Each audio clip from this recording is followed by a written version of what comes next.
Cantonment విలీనానికి okay జిహెచ్ఎంసీలో ఉత్తర్వులు జారీ చేసిన కేంద్ర ప్రభుత్వం తెలంగాణతో పాటుగా మరో 8 రాష్ట్రాల్లోని భూములు స్టేట్స్కి అప్పగింత వాటి ఆస్తులు అప్పులు సైతం ఈ నెల 27న ఢిల్లీలో జరిగిన సమావేశంలో నిర్ణయం పాల్గొన్న CS Shantikumari principal secretary Danakishore Secunderabad Boinapally double decker పనులు సులభం ఎలివేటెడ్ కారిడార్ నిర్మాణ పనులు సైతం తిరుమలగిరి సఫిల్గూడ మల్కాజ్గిరి మధ్య రాకపోకలకు ఇకపై నో కండిషన్స్ అంటూ ఒకరిని చూస్తా ఉన్నాం.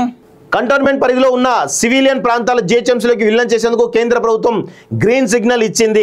ఈ విషయమే ఈ నెల 25న కేంద్ర రక్షణ శాఖ కార్యదర్శి గిరిధర్ తెలంగాణ సీఎస్ శాంతికుమార్తో వీడియో కాన్ఫరెన్స్లో మాట్లాడారు. కంటోన్మెంట్ విలీనం ఆమోదయోగ్యమని సీఎస్ వారికి వివరించారు. అనంతరం 27న ఢిల్లీలో జరిగిన సమావేశంలో కీలక నిర్ణయం తీసుకున్నారు. దీనికి సంబంధించి ఉత్తర్వులు ఈ నెల 25న వెలువడ్డాయి. దీంతో ఇకపై కంటోన్మెంట్ బోర్డు పరిధిలో ఉన్న ప్రాంతాలు ఆ జిహెచ్ఎంసీలోకి రావడంతో పాటు వాటి అభివృద్ధి పనులు కూడా జిహెచ్ఎంసీ ఆధ్వర్యంలో జరగనున్నాయి. కాగా ఢిల్లీలో జరిగిన కమిటీ సమావేశంలో తెలంగాణ రాష్ట్రం తరపున CS Shantikumari principal secretary Danakishore పాల్గొన్నారు. ఆస్తులు అప్పులు బదలాయింపు అతిపెద్ద కంటోన్మెంట్ భారతదేశంలోని 62 కంటోన్మెంట్లలో సికింద్రాబాద్ కంటోన్మెంట్ అతిపెద్దది. బ్రిటిష్ కాలంలో ఈస్ట్ ఇండియా కంపెనీ దేశంలోని పలు ప్రాంతాల్లో వారి ఆర్మీ స్థావరాలు ఏర్పాటు చేసింది. స్వాతంత్రం వచ్చిన అనంతరం ప్రభుత్వం వాటిని రక్షణ విభాగం ఆధీనంలోకి ఉంచుకొని ఆ ప్రాంతాల్లో కంటోన్మెంట్ బోర్డు పేరుతో అభివృద్ధి చేసింది. 4 లక్షలకు పైగా జనాభా కలిగిన సికింద్రాబాద్ కంటోన్మెంట్ బోర్డు పరిధిలో దాదాపు 40 చదరపు కిలోమీటర్ల రేంజ్లో విస్తరించి ఉంది. బోర్డు పరిధిలో ఇప్పటివరకు 13 గ్రామాలు 279 ప్రైవేట్ హౌసింగ్ కాలనీలు 16 సివిల్ ఏరియాలు ఉన్నాయి. సో మొత్తానికైతే ఆ కంటోన్మెంట్ అభివృద్ధి అనేది ఏదైతే ఉందో ఇక పరుగులు పెట్టేటువంటి అవకాశం అయితే కనబడతా ఉంది. దానికి సీఎం రేవంత్ రెడ్డి చొరవ కావచ్చు, లేకపోతే స్థానిక నాయకుల పోరాటం కావచ్చు, ఇవన్నీ కూడా సఫలీకృతమైతే తెలుస్తూ ఉంది. ఇక ఆ చుట్టుపక్కల కంటోన్మెంట్ పరిధిలో ఇక మల్కాజ్గిరి అల్వాల్ ప్రాంతాల్లో ఉన్నటువంటి ప్రజలు కూడా చాలా ఇబ్బంది పడుతూ ఉంటాయి. సో వాళ్ళందరూ కూడా ఇప్పుడు ఒక ఫ్రీడమ్ వచ్చినట్టు తెలుస్తూ ఉంది. విలీనంతో ప్రయోజనాలు చూడండి. సికింద్రాబాద్ నుంచి ప్యారడైజ్, అక్కడి నుంచి బోయినపల్లి వరకు నిర్మించిన డబుల్ డెక్కర్ ఫ్లైఓవర్ నిర్మాణంలో భాగంగా 6 లైన్ల రహదారికి భూసేకరణ అడ్డంకి తొలగిపోవడంతో నిర్మాణ పనులు వేగంగా సాగే అవకాశం ఉంది.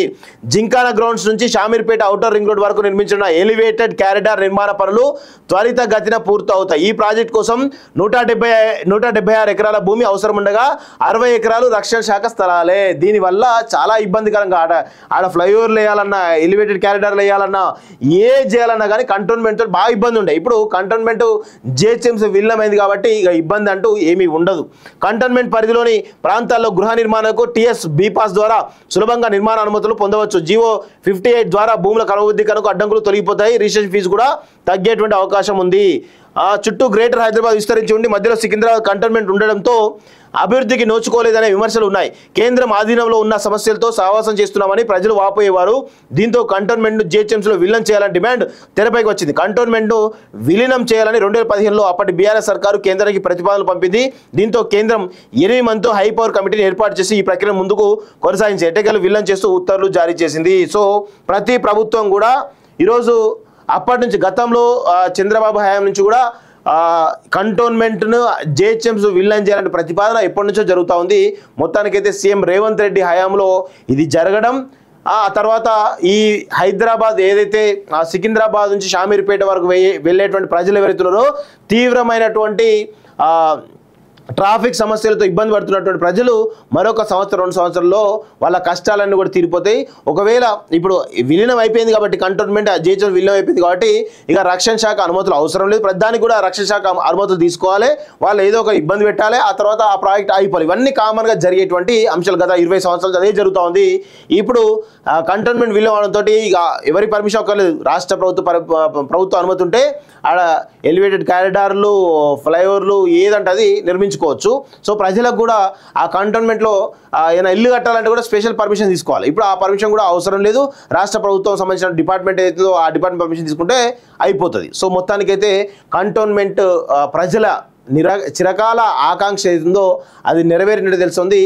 దానికి మరి వెనకాల ఎమ్మెల్యే గణేష్ కూడా ఆయన ప్రోత్సాహం కూడా ఉండే ఉంటుంది. ఆయన కూడా రీసెంట్గా ఎమ్మెల్యే ఎన్నికాడు, ఆయన కూడా మహర్దశ తిరుగుతున్నట్టే మనకైతే అర్థమవుతా ఉంది. కంటోన్మెంట్ విలీనానికి ఓకే జిహెచ్ఎంసీలో ఉత్తర్వులు జారీ చేసిన కేంద్ర ప్రభుత్వం తెలంగాణతో పాటుగా మరో 8 రాష్ట్రాల్లోని భూములు స్టేట్స్కి అప్పగింత వాటి ఆస్తులు అప్పులు సైతం ఈ నెల 27న ఢిల్లీలో జరిగిన సమావేశంలో నిర్ణయం పాల్గొన్న CS Shantikumari principal secretary Danakishore Secunderabad Boinapally double decker పనులు సులభం ఎలివేటెడ్ కారిడార్ నిర్మాణ పనులు సైతం తిరుమలగిరి సఫిల్గూడ మల్కాజ్గిరి మధ్య రాకపోకలకు ఇకపై నో కండిషన్స్ అంటూ ఒకరిని చూస్తా ఉన్నాం. కంటోన్మెంట్ పరిధిలో ఉన్న సివిలియన్ ప్రాంతాల జిహెచ్ఎంసీలోకి విలీనం చేసేందుకు కేంద్ర ప్రభుత్వం గ్రీన్ సిగ్నల్ ఇచ్చింది. ఈ విషయమే ఈ నెల 25న కేంద్ర రక్షణ శాఖ కార్యదర్శి గిరిధర్ తెలంగాణ సీఎస్ శాంతికుమార్తో వీడియో కాన్ఫరెన్స్ లో మాట్లాడారు. కంటోన్మెంట్ విలీనం ఆమోదయోగ్యమని సీఎస్ వారికి వివరించారు. అనంతరం 27న ఢిల్లీలో జరిగిన సమావేశంలో కీలక నిర్ణయం తీసుకున్నారు. దీనికి సంబంధించి ఉత్తర్వులు ఈ నెల 25న వెలువడ్డాయి. దీంతో ఇకపై కంటోన్మెంట్ బోర్డు పరిధిలో ఉన్న ప్రాంతాలు ఆ జిహెచ్ఎంసీలోకి రావడంతో పాటు వాటి అభివృద్ధి పనులు కూడా జిహెచ్ఎంసీ ఆధ్వర్యంలో జరగనున్నాయి. కాగా ఢిల్లీలో జరిగిన కమిటీ సమావేశంలో తెలంగాణ రాష్ట్రం తరపున CS Shantikumari, principal secretary Danakishore పాల్గొన్నారు. ఆస్తులు అప్పులు బదలాయింపు అతిపెద్ద కంటోన్మెంట్ భారతదేశంలోని 62 కంటోన్మెంట్లలో సికింద్రాబాద్ కంటోన్మెంట్ అతిపెద్దది. బ్రిటిష్ కాలంలో ఈస్ట్ ఇండియా కంపెనీ దేశంలోని పలు ప్రాంతాల్లో వారి ఆర్మీ స్థావరాలు ఏర్పాటు చేసింది. స్వాతంత్రం వచ్చిన అనంతరం ప్రభుత్వం వాటిని రక్షణ విభాగం ఆధీనంలోకి ఉంచుకొని ఆ ప్రాంతాల్లో కంటోన్మెంట్ బోర్డు పేరుతో అభివృద్ధి చేసింది. 4 లక్షలకు పైగా జనాభా కలిగిన సికింద్రాబాద్ కంటోన్మెంట్ బోర్డు పరిధిలో దాదాపు 40 చదరపు కిలోమీటర్ల రేంజ్ లో విస్తరించి ఉంది. బోర్డు పరిధిలో ఇప్పటివరకు 13 గ్రామాలు, 279 ప్రైవేట్ హౌసింగ్ కాలనీలు, 16 సివిల్ ఏరియాలు ఉన్నాయి. సో మొత్తానికైతే ఆ కంటోన్మెంట్ అభివృద్ధి అనేది ఏదైతే ఉందో ఇక పరుగులు పెట్టేటువంటి అవకాశం అయితే కనబడతా ఉంది. దానికి సీఎం రేవంత్ రెడ్డి చొరవ కావచ్చు, లేకపోతే స్థానిక నాయకుల పోరాటం కావచ్చు, ఇవన్నీ కూడా సఫలీకృతమైతే తెలుస్తూ ఉంది. ఇక ఆ చుట్టుపక్కల కంటోన్మెంట్ పరిధిలో ఇక మల్కాజ్గిరి, అల్వాల్ ప్రాంతాల్లో ఉన్నటువంటి ప్రజలు కూడా చాలా ఇబ్బంది పడుతూ ఉంటాయి. సో వాళ్ళందరూ కూడా ఇప్పుడు ఒక ఫ్రీడమ్ వచ్చినట్టు తెలుస్తూ ఉంది. విలీనంతో ప్రయోజనాలు చూడండి. సికింద్రాబాద్ నుంచి ప్యారడైజ్, అక్కడి నుంచి బోయిన్పల్లి వరకు నిర్మించిన డబుల్ డెక్కర్ ఫ్లైఓవర్ నిర్మాణంలో భాగంగా 6 లైన్ల రహదారికి భూసేకరణ అడ్డంకి తొలగిపోవడంతో నిర్మాణ పనులు వేగంగా సాగే అవకాశం ఉంది.